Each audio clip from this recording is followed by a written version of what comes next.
I hope everybody had a good lunch. I'm just going to steal your attention again. I do feel very motherly today. I do want to introduce two really good friends and two kick-ass Indigenous directors. One being our very own Daina Warren, who's the director of Urban Shaman, who's been crushing it for over 20 years, showcasing Indigenous contemporary art when other places didn't want to, and continues to be innovative and still show some of the best work in the city.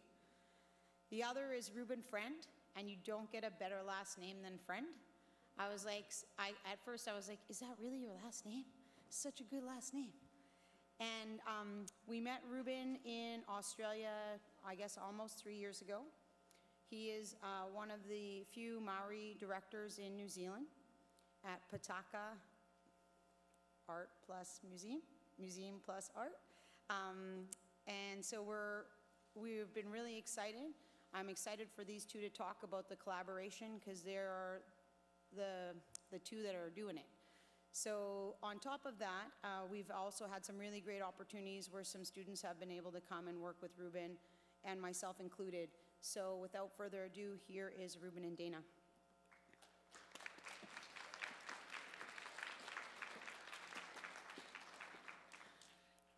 Tansei, hi, Buju, Che Miigwech, and Kereama. I'm still trying to learn how to roll the R's for talking New Zealandish, but I'm trying to get the Maori speak down. I just want to thank everybody for coming today. It's amazing. This is really exciting to have everybody here, especially from Australia and New Zealand, from the other side of the globe. Thank you everybody from across Canada for coming for the conference, and to Julie and Jamie for putting this together. Doing a conference is a ton of work. I don't envy you guys, but you're doing an amazing job. So we're on the Treaty 1 territory in the homeland of the Métis Nation, so I just want to acknowledge that. I want to say a very special thank you to Canada Council for the Arts, Creative New Zealand, and the Australian Arts Council. As Julie mentioned, this is the third year running of the International Indigenous Curators Gathering, and it's been really exciting. That's how Reuben and I met, and we've been programming the second year. This is our second year in a row, so now I'm getting all nervous here. So I also want to thank the local arts councils, the Manitoba Arts Council and the Winnipeg Arts Council, because they helped put the exhibition on that's happening tomorrow night. I will explain that in a second. I want to thank our sponsors for the show, NCIFM and Yellow Dog Tavern. I want to thank the artists for coming out. We have 5 of the 7 artists, and I'm going to try my very, very best to be able to say their names properly. Kereama Taepa, Suzanne Tamaki, Rachael Rakena, Aotearoa,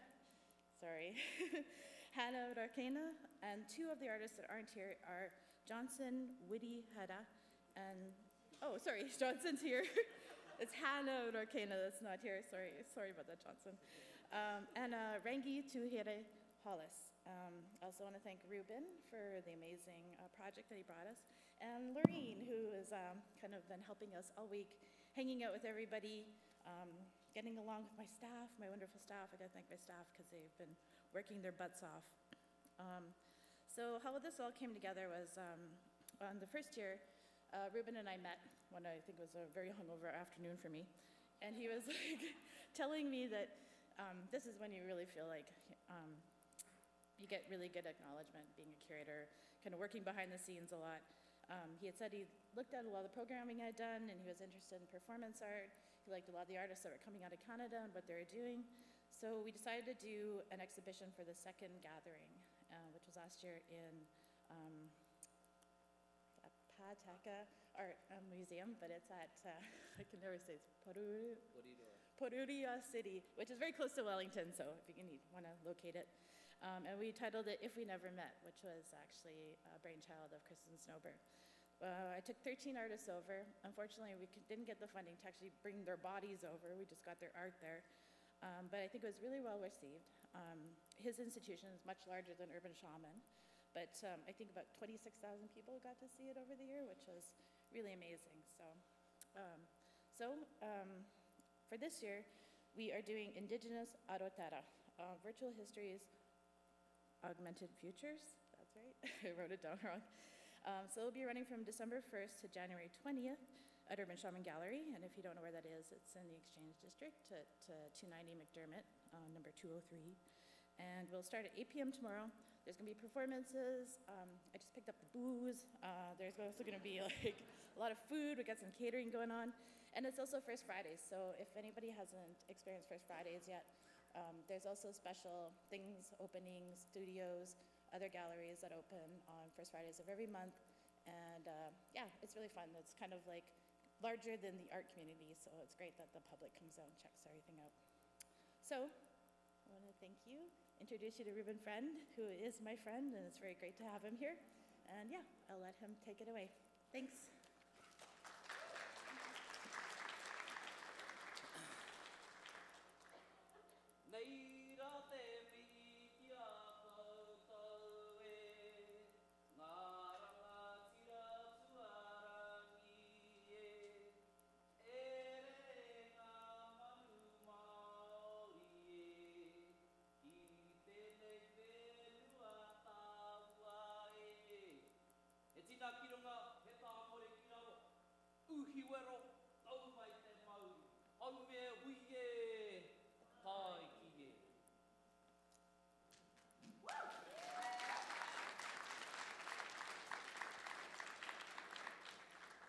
It takes a long time to introduce people and acknowledge our kind of hosts in Aotearoa, New Zealand, because we not only have to acknowledge them for welcoming us, but we also have to acknowledge those lands, those waterways, the mountains, the features of their region that locate them. And then we have to locate ourselves in relation to them and to talk about our mountains and our waterways, and we greet each other. And part of that is about exploring this idea of space from a Māori perspective. And so for us, space is about understanding the distance between us and the way that that distance creates difference, but also understanding that space is also the means of connection. And so, particularly for us as a oceanic-based culture, for Māori and other Pacific Island communities, we often talk about the ocean. And so the ocean separates us, it makes us, it gives us distance and allows us to become different from one another, but it is also the means of connection. And so I'd like to acknowledge the peoples of these lands and the waterways, the lack of mountains, the prairies, the riverways, and to all the, what we refer to as iwi take take, the mana whenua, the people who hold the authority of these lands. So nei rā taku mihi kia koutou katoa, koutou o te Cree, Tēni, Anishinaabe, Lakota Dakota, te kāinga tūturu o te Métis, and also I know too that there is a huge number of First Nations and also the Inuit peoples that are here today. So I'd like to acknowledge that space that's between us, but also acknowledge that that is a space that we can come together and explore these ideas. And so this exhibition, InDigiNous Aotearoa, is a project that has kind of come about because we have had a series of recent art exhibitions at Pataka Art Gallery and Museum in Wellington, in Porirua, Wellington, where we've had several artists who are exploring this idea of space in digital space and virtual environments. And so when the opportunity came to work with Daina Warren at Urban Shaman again to present this iteration of the kind of exchange program in collaboration with this project, and Julie kind of welcoming us to develop bring over an art exhibition to kind of accompany the conference, we decided to kind of cobble those various exhibitions together and bring them all together into one show. And so this exhibition is actually the result of many years of art practice. And so we're lucky to have 5 of the 7 artists here with us in Winnipeg, and 3 of them will be presenting today. I'm not going to say senior artist in the collective, I'm going to say the most experienced artist in the collective. Rachael Rakena has been exploring how virtual spaces, how online digital spaces might be able to exist as a means of connection, but also as a way of, and I liked what Dr. Duke Redbird was saying about engaging with those energies and those concepts that Indigenous peoples have that are perhaps kind of metaphysical, that exist in a realm outside of reality that we perceive and we understand and we all speak about and engage with, but can't necessarily visually identify, and that new technologies and digital media is able to kind of explore those types of things. So Rachel's been kind of exploring those spaces since 1989, when way back when they were calling it computer art. And she's been foundational in terms of developing this kind of area and practice in contemporary Māori art. And we're also lucky to have Johnson Witehira, who will be presenting after Rachael, and Kereama Taepa. And the thing that I find particularly interesting about Johnson and Kereama and this kind of newer generation of Māori artists who are engaging in digital media is that we are now faced with a situation where the means of production of cultural material has changed significantly. And Dr. Redbird kind of mentioned this with robotics, industrialization. Indigenous art or artists will have to reconceptualize and I guess kind of validate in a way Indigenous material, culture, Indigenous production within this kind of changed landscape. And so I won't foreshadow too much what they're going to speak about, but I've been really enjoying looking at their research and the way that they're kind of reframing Māori art production within a digital environment. So thank you for having me up here. I'm going to leave it over to our artists who are much more exciting to listen to. Nō reira, kia ora mai koutou katoa, tēnei te mihi kia koutou, Rachael Rakena.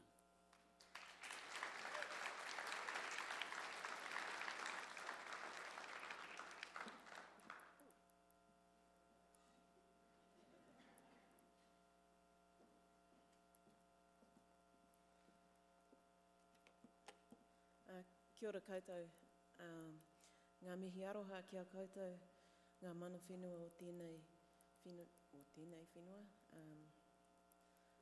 I just want to acknowledge and thank you all for the warm welcome and the opportunity to visit Winnipeg. I've only ever made it to the Vancouver coast before. And also thank you, Reuben, for the introduction. I am one of the senior of our group, but there really is a different generation with us today, and so I'm really excited about this exhibition. Thank you, Daina. I've been hanging in your gallery for 12 hours a day for 4 days now. I haven't really seen anything else yet. I'm going to start with a retro video artwork.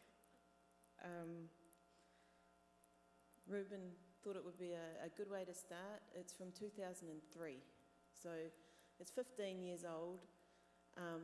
Watching it now, it's standard digital. It was actually shot on a digital camera,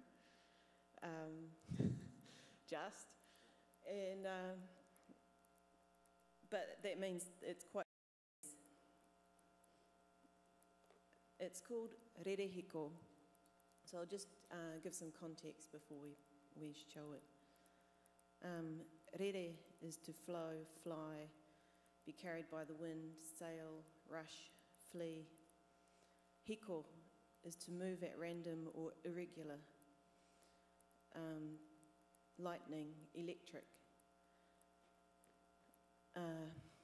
Rerehiko, I named this work, and at the same time named the nature of the practice that I was doing as toi rerehiko, including computer-based work at the time, and claiming it as a Māori medium. Anyway, I'm just going to read this and then we'll play it. And just, can you cast yourselves back, if you can, to 2003? I've updated this artist statement a little, but just remember that time before social media. Emailing was relatively new. Online, you know, how long have we been emailing? 2003 was a long time ago. An email announcing the arrival of a newborn child bears the same face as an email expressing sympathy at the loss of a loved one. The digital text of the email and its aesthetic of pixels create the new patterns for the wharenui, or the meeting house, of digital space, in which our Indigenous community often meet. This work explored the email communication circulating within a Ngaitahu community. That's one of our tribal groups. Prior to the development of social media platforms, it uses excerpts of real emails that were sent and CC'd to the whole group within a 24-hour period. It started with a question to the whole group.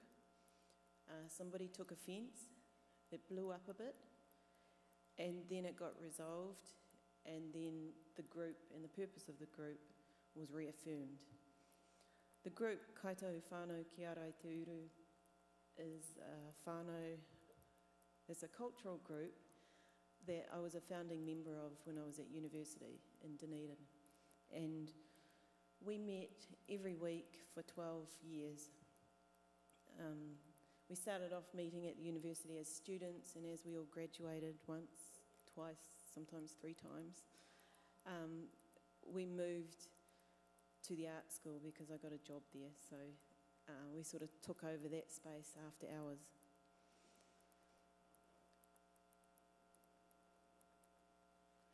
Rereheko becomes a digital space, whare whakairo, or a decorated meeting house.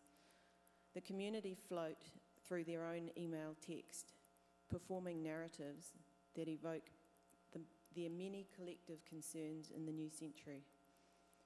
Linking to creation stories through the construction of a new realm of the cosmos, the cyberspace. I think I took out some words that we don't use anymore, but we used to surf the net. When did you last surf? If you could just remember that we were surfing in 2003. This Indigenous group already resided in cyberspace in 2003. The emails are actually from 2002. And it's an echo of the Pacific Ocean crossed by our ancestors. Using the metaphor of sea water in which the communication occurs as a specifically non-land-based place or space, like cyberspace, text and body float within this amniotic space. It allows for the relationships across terrains where the issue of identity lays not so much in geography, but in the development of communities in fluid spaces that are both resonant with mythologies, genealogy, and belonging, and responsive to contemporary technologies, and indeed produced by them. Addresses here, how old is your email address? Addresses here are no longer signposts for fixed or physical locations, but an expression of the cultural mobility of a contemporary Indigenous collective with shifting, fluid identities, depending on the context and the location. Rereheko plays on the word roroheko, which is our Māori word for computer. Roro is the brain, so somebody thought they'd call it the electric brain. And recently it's also being used to describe electric or electronic. I've got a here, yeah. Anyway, so this was created, I was part of this group for years and years. They agreed to swim amongst their own emails as long as they could wear something. They were like, you're not going to make us go naked in the pool, are you? So in creating this work, we had to come up with an underwater costume kapahaka costume. And in working with the group, we came up with some new moves that you can't do on the land, because some people couldn't float very well, and other people couldn't get down under the water, so it was a bit chaotic, and doing a haka underwater is quite hard. But we discovered that, halfway through our shoot, actually they said to me, Rachael, this is like Whale Rider, only we're the whales. And we do, we have stories of our ancestors travelling on whales to reach our country. Also, because it was so hard to line up underwater, somebody said, actually, if you bend your knees and kind of do this, sort of like a tiki figure. With that, so you'll see that developed through the group being in the water. So I'm just going to leave it there. All of the words you hear spoken or sung, except for the haka, are straight out of these emails. And it's constructed, back then we were emailing the whole group. We actually met physically every week too, but we'd email each other, and then everybody CC'd as a way to keep everybody part of the communication. Now we just use Facebook or whatever, but that was the way we were operating. And so in terms of us having an argument online and then resolving it, you're going to hear it backwards. Because you know how the latest email always arrives on top? So that's why you'll hear it backwards. So you'll hear the original question at the very end. So without going on anymore, it's 12 minutes and I'm going to sit down for it. Kia ora.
Well, my first thought when I read the email was, whoops, this is bound to ruffle a few feathers.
I do want to pass on my mihi to all of Kaitahu whānau for continuing to carry on practicing and keeping our waiata alive. I'm proud to still call myself part of the whānau. Kaitahu whānau rocks.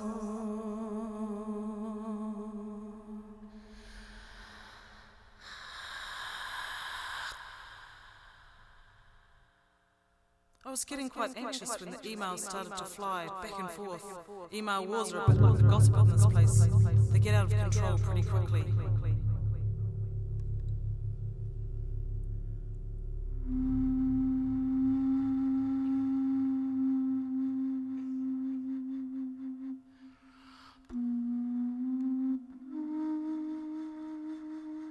Nā hakoa noa iti, nā tirarua, nā ti kino haku, nā ti toa, te Aotearoa, nā ti mutunga, nā ti tama, ...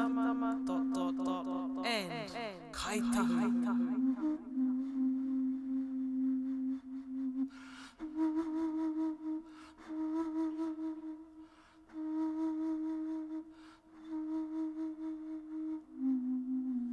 Much love to everybody's universe on this marvellously sunshiny, happy day here in Church Christ. Kiss, kiss.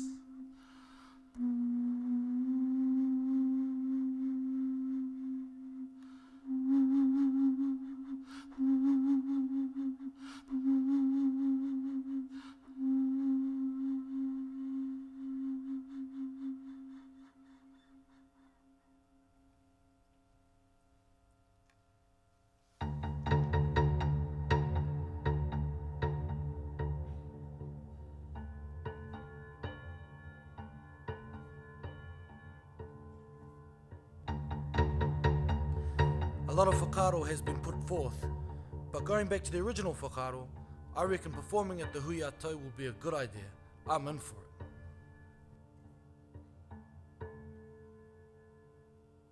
Wow, talk about getting the wrong end of the rako. I was agreeing with Komini. Aroha mai koutou. Sorry to clog your I am email as boxes with surprised and boring offended at people's apologies. seemingly eager I think we are all misinterpretations guilty of and misinterpreting overreaction, emails, tone, as I am apologetic sometimes. for writing an So for email this, that could be humbly inferred apologise. to mean something different than what I He meant mihi to say. aroha kia koutou. Sad one indeed. ...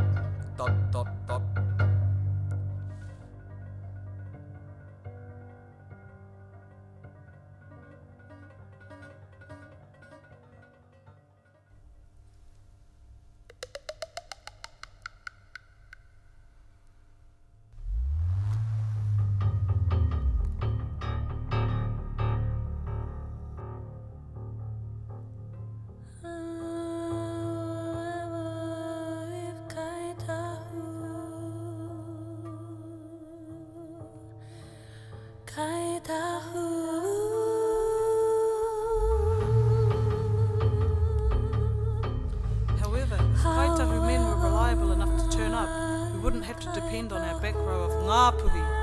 Ooh... ... Kia kaha tāne mā. However, if Kaitahu men were reliable enough to turn up, we wouldn't have to depend on our back row of ngāpuhi.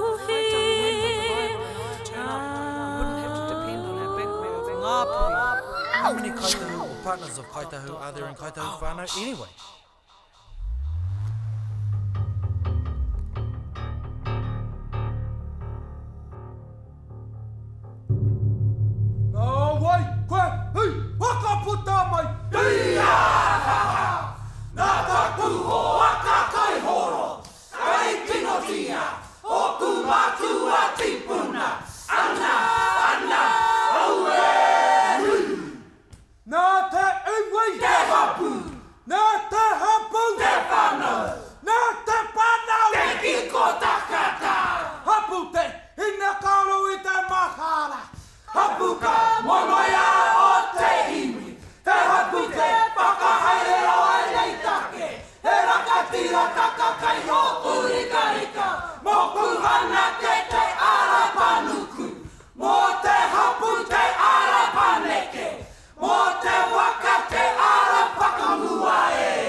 hapute, momoia o te iwi. Te hapute, wakahaere o e nei take. E rakatira taka kai o koure kareka.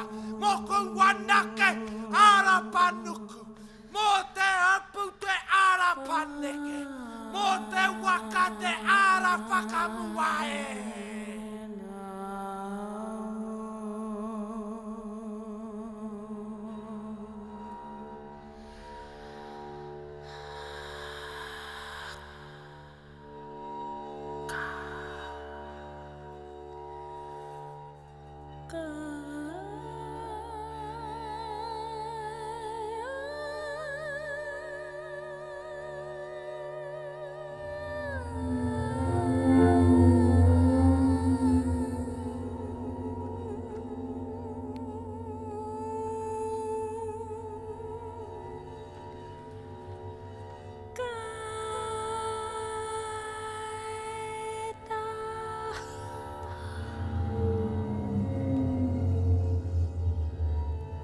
About number 3, I reckon we just see who goes and do an impromptu up there, haul in all the Christchurch whānau that know all the waiata.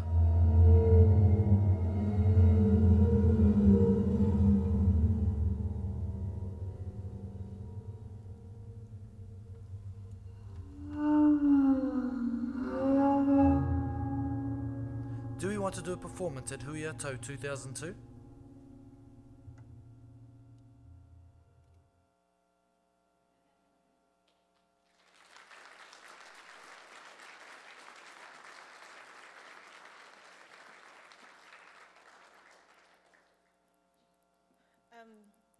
We're going to have a panel discussion at the end, so I won't say anything more for now, but I don't know if you noticed us giggling, and I thought, I'm not sure if you all got the joke, because one of the other things that was interesting at this time was the language. We were all involved in language revitalisation, and so our emails tended to be bilingual sentences, you know, got the wrong end of the rako. Rako is a stick. So you see things like that through it. I was interested in the language and the way we were using language. And somebody said, well, if we don't have to rely on if we didn't have, what was it? If Ngai Tahu men were reliable enough to turn up, we wouldn't have to rely on a back row of Ngāpuhi men. So Ngai Tahu, we're from the south, and kapa haka groups, the men take the back rows, and so our back row was made up of primarily Ngāpuhi men who are from the north of the country, or their whakapaparas, and so it was a bit of a jibe at that. Yeah. Anyway, I'll hand it over to Johnson. Kia ora koutou.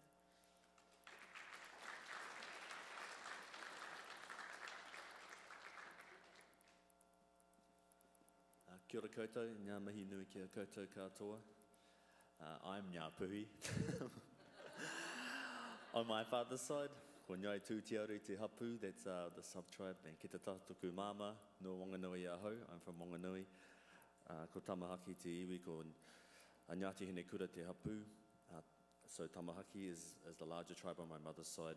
Ngāti Hine Kura is the smaller sub-tribe. Ko Johnson Witehira tōku inua, so my name is Johnson Witehira. Thank you all for being here and for listening to this kōrero. With my mahi, what I'm going to do is show 3 videos and just talk over those videos, I guess, because they are kind of capturing works rather than being works themselves. But firstly, I'd like to just acknowledge a few people. Firstly, Daina, who's been amazing the whole week we've been here, has been running around after us, looking after us, partying with us, but just making sure that everything is going smoothly, and the manaakitanga, and that's the word that we use for hospitality, has been amazing. So thank you so much. Thanks to Reuben for organising this, for rounding up these artist cats and getting them all here. And I'd just like to acknowledge my whānau, my family who aren't here. I know for a lot of us come into these events, you know, we have to leave our family behind, and every day, you know, I'm normally thinking about them or rushing out of here. Someone, I think, saw me standing on my phone talking to my 2.5-year-old. So I just want to acknowledge, you know, all the families that we leave behind to come to these these types of events to share our knowledge and take something beautiful back home. So I'm just, I guess, a little bit about me and my background. I've always had a love of art since I was really young. Video games came into my life, as they do. I grew up urban Māori, so that love of art and that love of video games or computers ended up with me doing graphic design, which isn't as fun as either of those things. And I wanted to do video game design, but at the time that didn't exist in the curriculum. I don't think it existed really anywhere. So I studied as a graphic designer. I always wanted to make art, but I wanted to get paid before I died too. So that's part of the reason I think I did design. But through my graphic design undergrad and masters, and also just through life, I always felt like there was something wrong. Like there was a glitch in the matrix, and it's a good way to describe it. And looking back through family albums, looking into the spaces that we exist in every day, our workplaces, our homes, I noticed that the only thing that was Māori in those spaces were the people. And looking back at really early ethnography, anthropological kind of recordings of when Pākehā ancestors arrived in New Zealand, you could see that for Māori, and I'm sure for all Indigenous cultures, all material culture had patterns and designs and forms across them. You know, we had them on our clothes, on our vehicles, on our homes, on our people. You know, this was an integral element of our culture. And now when we look around, even this room, when you look at the chair you're on, the carpet, the walls, nothing of this reminds you of who you are. And not that long ago, everything around us reminded us of who we are. So in this kind of design world that I live in, my whole philosophy, and I kind of see my life's goal, is actually to change these spaces in Aotearoa, New Zealand, try and make them more Māori, but also try and make them bicultural if possible. I normally accept, I strongly acknowledge the non-Māori Pākehā side of my whakapapa or my lineage, and that's, I've got English and Scottish heritage as well. I also have a bit of Samoan heritage, so just the best mix of everything, really. But, you know, that I don't think the bicultural element within New Zealand is going to go away. And it's interesting, I think, because some people talk about, the bicultural conversations, that's done and dusted. You know, well, not for me.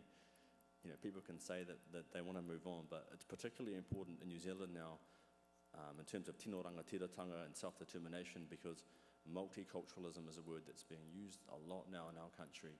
You know, we're multicultural, we have to make space for all these new cultures, and I think, well, we haven't done the first job right. You know, and I pitch it a lot these days as we're a bicultural society, but we're multiracial. And it's not to deny other races, it's not to deny their ability to engage in their own cultures, but I think the two things at the core of New Zealand or Aotearoa, for me anyway, is both of those, is Māori and Pākehā cultures coming together. So, yeah, I did design, and then I wanted to try and figure out what Māori design is, if Māori design exists, or what that might mean. And in some ways, there's a lot of problems when you put Māori and the term design together. They don't even make sense. But in doing so, I ended up doing a master's looking into Māori design, and it was a way for me to really engage with my culture in tikanga Māori. I knew that if I was going to go on this journey, I would have to start learning the language. And when I was growing up, when I was about 12 or 13, I was interested in learning Māori at high school, and my father, who is Māori, said, it's a waste of time. Don't learn Māori. So I learned Japanese for 4 years. And then later in life, I learned Māori, and he was passing on what he was taught, even though his father was a native speaker. So I don't hold that against him in any way. You know, there was a generation like him. But it kind of just explains, I guess, some of the issues and how some of us still feel like we're getting to grips with our own culture and trying to figure things out. So there are 3 projects. I know we don't have too much time. The first project, I'll just get Evan up there to play it, and I'll just talk over what you're seeing. So this one's in Times Square. This was around 2012. The first year I kind of really started engaging and making art. And this was for a contest held by Alliance Telecommunications Team. They were involved in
you guys probably say customary as well now, but when I'm borrowing from those customary forms and I'm using them in non-customary context for us, our marae, I always try to make sure that there's some type of transformation in that, because they're different contexts, so they have different meanings in them, they're used in different ways. So that was really exciting and mind-blowing. And again, that was in the first year I started kind of seriously making art, so it's just all downhill from there. But it's only, I guess, 5 years after that I feel like I'm starting to make okay art. I was saying to Rachael, it just feels like, as an artist sometimes, it feels like you're just doing the same shit every day, just a little bit better each time. But with the work that I want to show you now, these 2 playable artworks, it's starting to feel like, I guess for me anyway, that I'm making the art that I want to make. So again, I'll just get to Evan to get the first one running. So I grew up with video games. I grew up very urban. So I was really interested in trying to create artworks that are very accessible. So this is actually playable, even though you're just seeing a video at the moment. If you come along on Friday, you can actually engage with this work, play this character as he goes through the landscape. But there were 2 playable artworks created, projected side by side. We'll just watch them one at a time. And in each of them, it has the arrival of one figure in Aotearoa, New Zealand. In the first one, it's the arrival of, I call him a proto-Māori, a Polynesian figure. And in the other one, it's the arrival of a missionary. And what I was exploring is, I guess, being bicultural, being Māori and Pākehā, I have 2 shadows, and I get to explore those shadows and those kind of darker edges as well. My earlier work, like I've been an artist for ages, my earlier works were mostly around, I guess, resolution in terms of my mixed identity. Whereas in these later works are around some of the conflicts or the myths around them. And everything in this playable artwork was referenced through history. And when people engaged with this in galleries, some were really disturbed, some had a lot of fun. In fact, I think the coolest thing for me with this artwork, with both of these, is people would walk into the gallery, they wouldn't think twice, because it's this really kind of disarming form. And they'd go up, and they'd stand there, and they'd have a go, and then afterwards they'd reflect and go, oh my God, I just killed all those birds. I just killed all those seals. Or some of them would actually say to me, I couldn't believe how much fun my kids were having. It was horrible. But in this one, I was reflecting, I guess, we've got one notion, word for Māori, kaitiakitanga, which is around guardianship or stewardship of the land. And for me, this was looking at, I guess, our initial arrival, and there are documented sites throughout New Zealand where other animals, but including seals, where mums, pups, all of them were obliterated and wiped out. And this, I guess, runs contrary to this notion we have of ourselves now as these guardians of the land.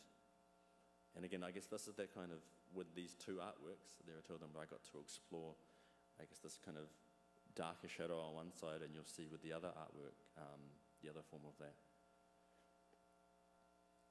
Growing up, everyone knew of me as playing video games, but the sad thing is these days, the only way I get to play them is I have to make them. There was a huge learning process in this. I'd never made anything like this before. I had no idea how long it actually takes, not just to conceptualize how a stage might look, all the animations, all the illustrations. It's one thing to note, in particular with the figures, and both of these, is they aren't drawn in a video game style. They aren't drawn to look naive. They're actually based on Māori painting that started around 1870s and was quite strong within our marae up until about the 1920s, 1930s. So I think when people often see this, they think, oh, he's just made it look like a video game. But with all my work, it's really important for me that it connects to our customary practices. And there's a lot of practices that are unknown. Beyond carving, beyond tattoo, and there are a lot of these other practices. So I always try to connect my work to those. I'll get you to play the second one, please. So in the first one that you saw, it was a Māori arriving in Aotearoa, New Zealand for the first time. There are a lot of art historical references throughout these works too, but I won't mention all of them. So Māori have lived on the land. Essentially, the stage that's set is the same stage. Some of the animal have passed away, unfortunately, under gruesome circumstances. But what's happening here with this dialogue is this missionary is trying to talk to this rangatira, to this chief. And the gist of their conversation here is that it's a misunderstanding.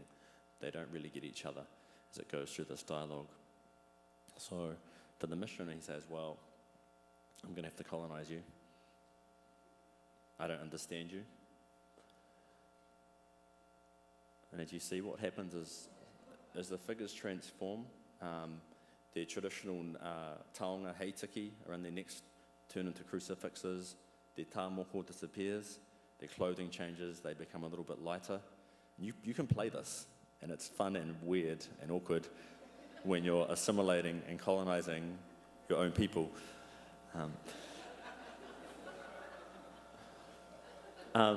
But I love that you're laughing, because this is what happens. And people go in and they play it, but then it turns into this really kind of deep engagement with what's actually happening in it. And that's why, I guess that's when I thought, like, oh, I've made something kind of interesting, good as art. I remember when I applied for funding to make this work, one of the curators, she wrote me a letter, and she wrote, I don't necessarily agree with this, but I'll support it anyway. And I thought, well, maybe that's a good art project then, if there's a little bit of tension in there, a little bit of mystery. And I had all these other plans for building other levels. I thought in the next version of this, it would be a Māori priest converting other Māori, because that's what happened. But again, it's all based within history, and I think, I really like talking about these works to make people realise that it's not arbitrary. Again, in that first game where you're killing the seals, in that actual game, your life is always going down because you need to survive and you need to eat. So it's not just fun. If you don't kill those animals, you die. In this one, the figure is actually picking up tongues.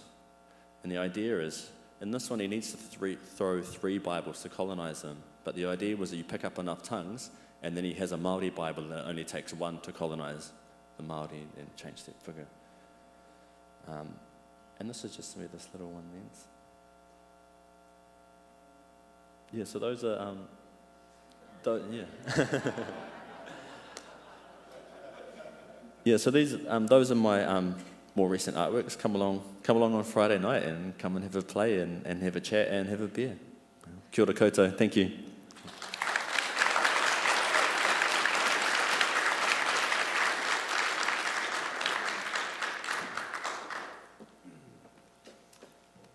Did we get the clicker for the slides?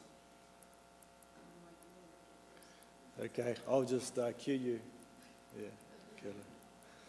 Do you want to bring the first slide up, please? Cheers. I was a young lad. Dad came in to the kitchen, and he sat my brother and myself down, and we started making pinch pots. He started teaching us how to work with clay. So we always worked with our hands. We did a lot of painting with my grandmother on my mother's side. So we always sort of grew up around art, and like Johnson though, I was an urban Māori. So I always identified as Māori, as being Māori. But the only reference to anything Māori in my house was a Poie little vinyl record, which is in our country a pretty famous song that ever made #1. Yeah.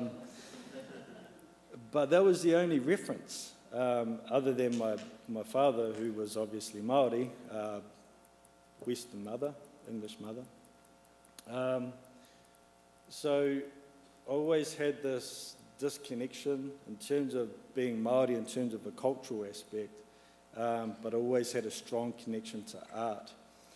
And it wasn't really until boarding school and later on university that I actually got to learn about my culture.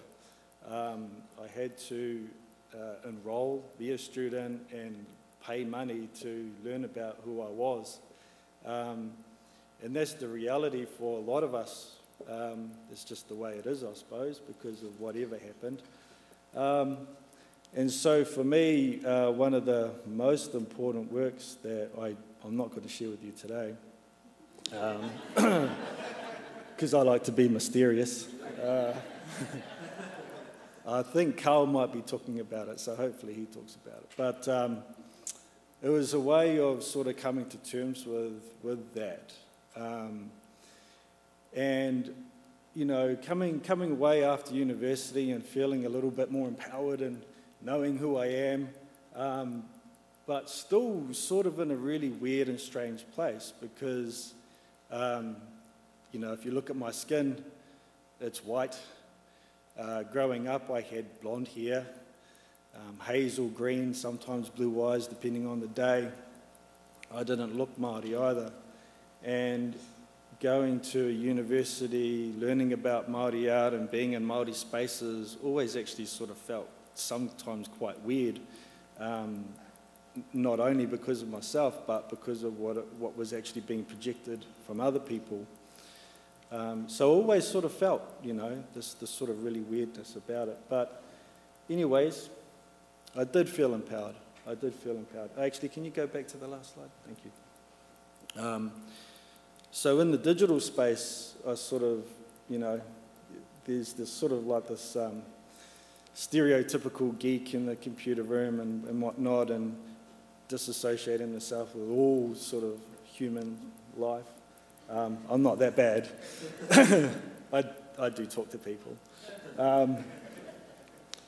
But what I do and did enjoy is this digital space, because it is a space where I can exist, and if my face is not shown and my work is shown, then it removes a lot of that stuff, that awkwardness, that grossness, to what I feel. And this was one of the first major digital works that I did back in 2010, I think it was. This is actually only a representation of it. It actually comes in a physical form, and it had a QR code on it, and you could hold it up in front of a flash application, so it runs through a computer screen. So it's an augmented reality app. So the little physical doll was basically like a digital version of a po, of what this thing here is, what this image is. And then this form would appear on top of it in the screen, and you could interact and you could move around with it. In our culture, we personify natural phenomena. So the sun is te rā, the sky is ranginui, our earth is papatuanaku. And for me, this is really important because it basically contextualized the digital space from one context. So this is uira, and uira is the personification of lightning, and it's the closest thing, I suppose, that is a visual and physical representation of electricity. And so to me, there was this, and as we know, electricity runs everything in the digital space. So to me, this was one of the most important works for me to contextualize, you know, how does the digital space fit into Māori culture, or how does our multicultural paradigms or philosophies or deity fit into the digital space? Because it's not going away. It's not going anywhere. We're not going to be losing it, I don't think. So how does it fit? How does it work? And instead of just sort of illuminating the problem all the time, I thought I'd just sort of try and go about solving it, you know. Well, here's a deity that is lightning, it is electricity. So this could be one of the ones that we can whakapapa back to in terms of our digital language. Next slide, please. Thank you. But because I am digital and physical at the same time, I love playing with clay, love getting my hands dirty. But obviously not too dirty, because this is a 3D printed head. So the digital fabrication space is again another space that seems to be really ramping up. This was an experimental work. It's actually about this big, so it's bigger than life size. And it's patterned with our painted motif, koru, ko whaiwhai, or formed, should I say. And it was about, just exploring different spaces with what would perceive as a two-dimensional practice into 3 dimensions, because that's what a lot of our actual two-dimensional or painted practices are anyway. They wrap around forms and they wrap around the human figure. So how can we take those things into different spaces? Next slide, please. But I thought that it was a bit too far a leap.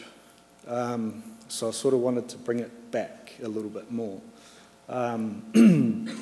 So the form of this whiku or face, carved face, you can sort of see 2 big circles, so those are the eyes.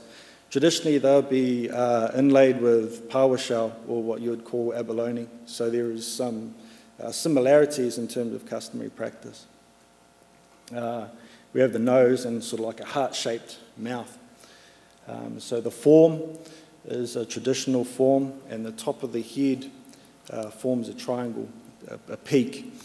And this actually references a mountain from where one of my tribes is. So this is Taranaki Maunga. And all of our carving traditions have different styles. They have very different things that they do that identifies them as coming from where they are.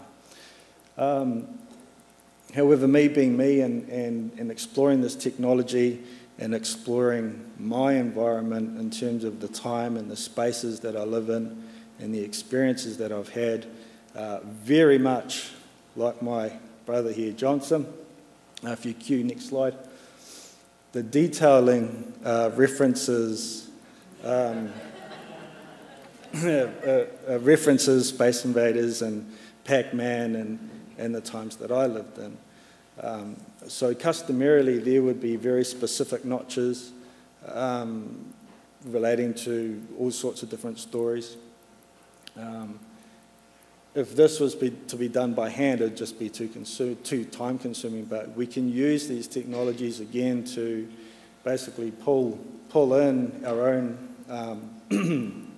our own experiences in a way that we probably wouldn't be able to do by hand. So it is actually considering the technology itself as well that I think that I'm doing.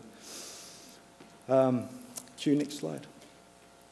Another work that is out at the moment is, this is actually a still from a VR, put the goggles on and walk around, from a VR work.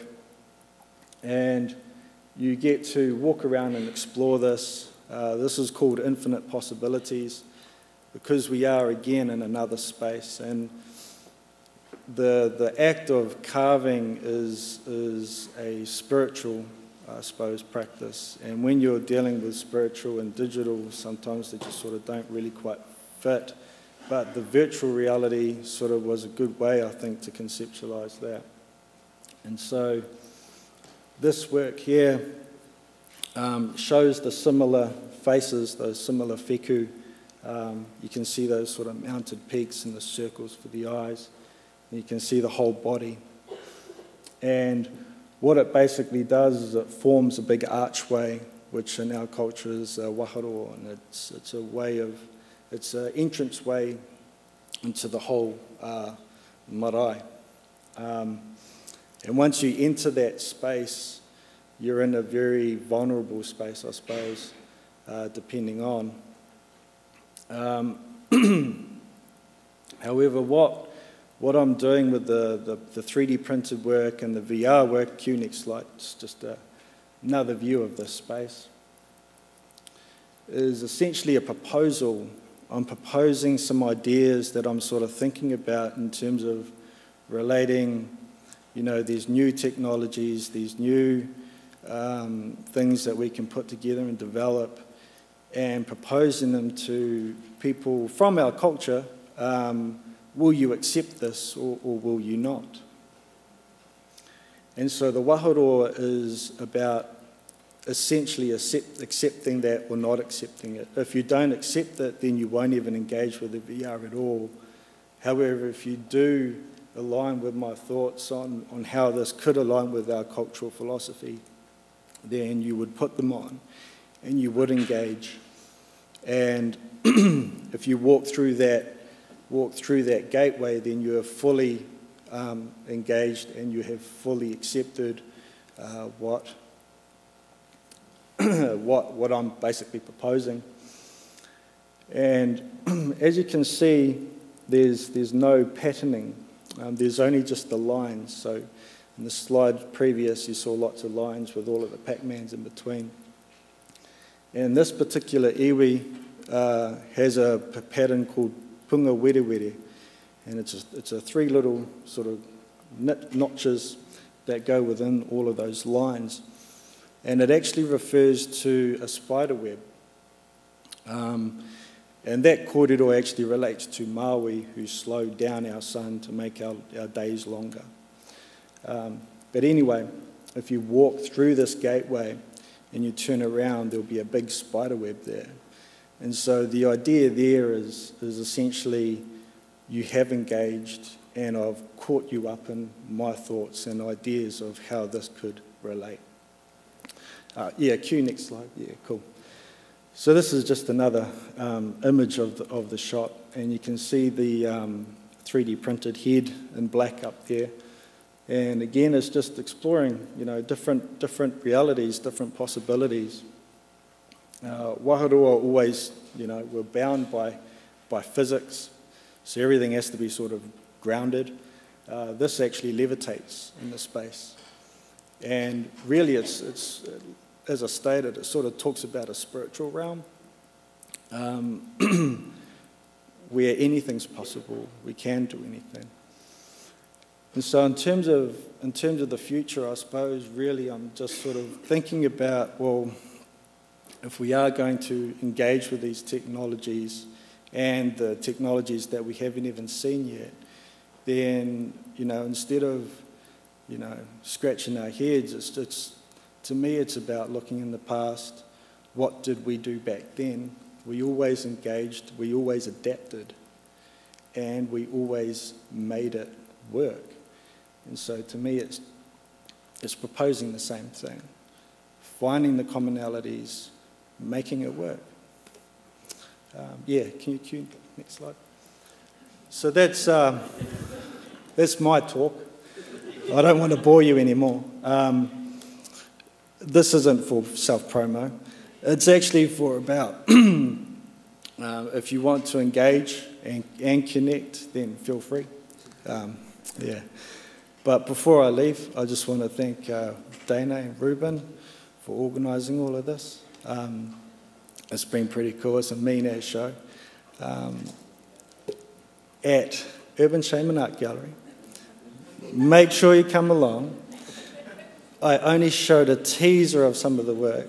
So come along, engage, and kia ora koutou.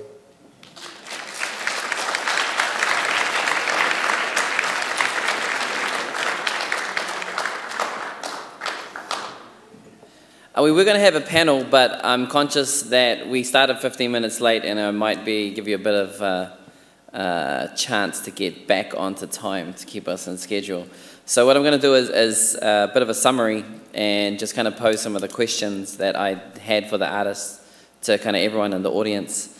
And I wanted to start by talking about a quote from Māori theorist and academic Linda Tuhiwai-Smith, who wrote one of the seminal publications called Decolonizing Methodologies that a lot of us kind of work with. And in the final chapter of the book, she spoke about the role of the Indigenous academic and the Indigenous researcher, and that it was their job to get the story correct.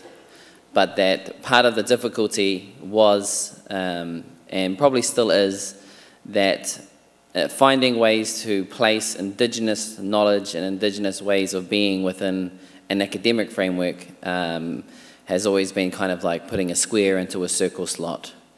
And so for the Indigenous academic, the Indigenous researcher, and the Indigenous artist, I think the challenge is about trying to have that academic credibility, but also being able to disseminate that information, not only within your community, but within the academy, And I think that artists play a really important role in that kind of ecosystem of knowledge at the moment, because they have that ability to have that academic credibility, but also the ability to spread that information through a diverse kind of range of sectors of society.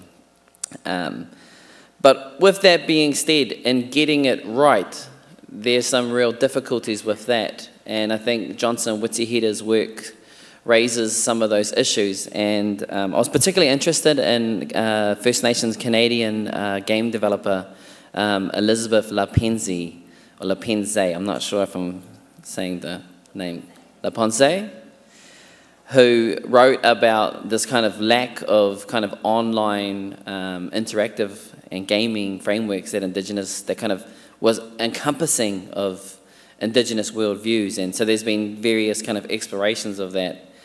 And one of those difficulties is, how do you attend to stereotypes, and how do you represent an Indigenous character within the game? And I like that Johnson recognized that a lot of Māori don't like his game, and that it's difficult for a lot of Māori to play either character.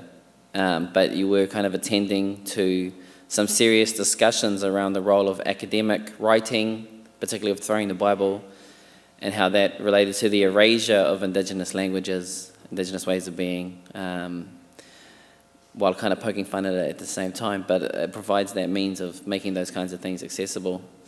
One of the other key kind of learnings that I took from these group of artists is, Kereama didn't mention this, but the word for carving in Māori language is whakairo. And whaka means to make like, or to make in the manner of, and iro is a maggot. And we call carving to make like a maggot for several reasons. But one of the reasons is, when you see a carving, a carved figure, you'll often see spirals on the joints. And those spirals represent the marks left by a maggot after it's finished eating the flesh, and all that is left is the cartilage. And so it will slowly eat around the cartilage, leaving this circular pattern on the bones.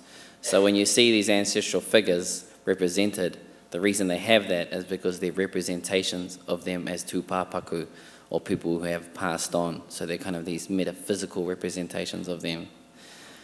And so it represents this process of a reductive process of creating, where with 3D printing, it's not a reductive process. You're not stripping things away, you're adding new material to create it.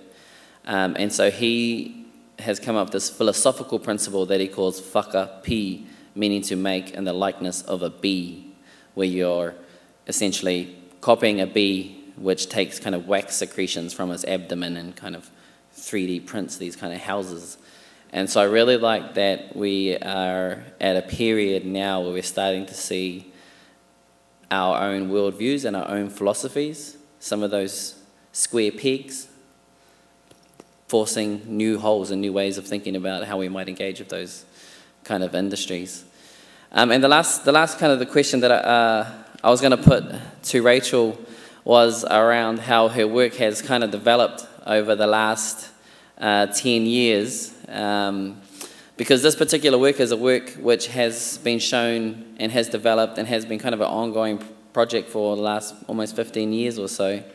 And if anyone went to the Sakahan exhibition at the National Gallery of Canada, you might have seen a large sculptural work called Aniwa Niwa, which was very similar aesthetically to this work, which the National Gallery of Canada ended up purchasing for their collection. And I think previous to that, it was shown at the Venice Biennale, so it's done some good mileage around the world.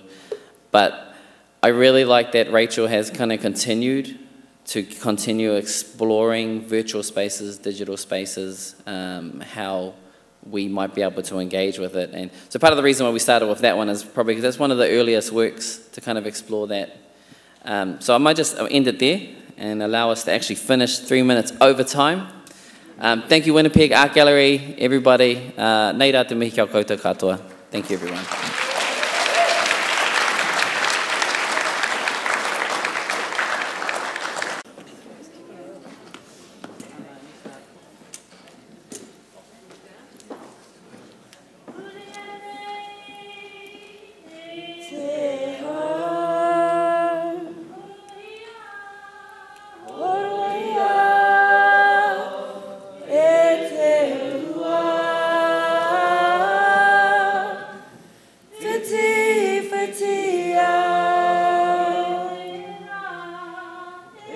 te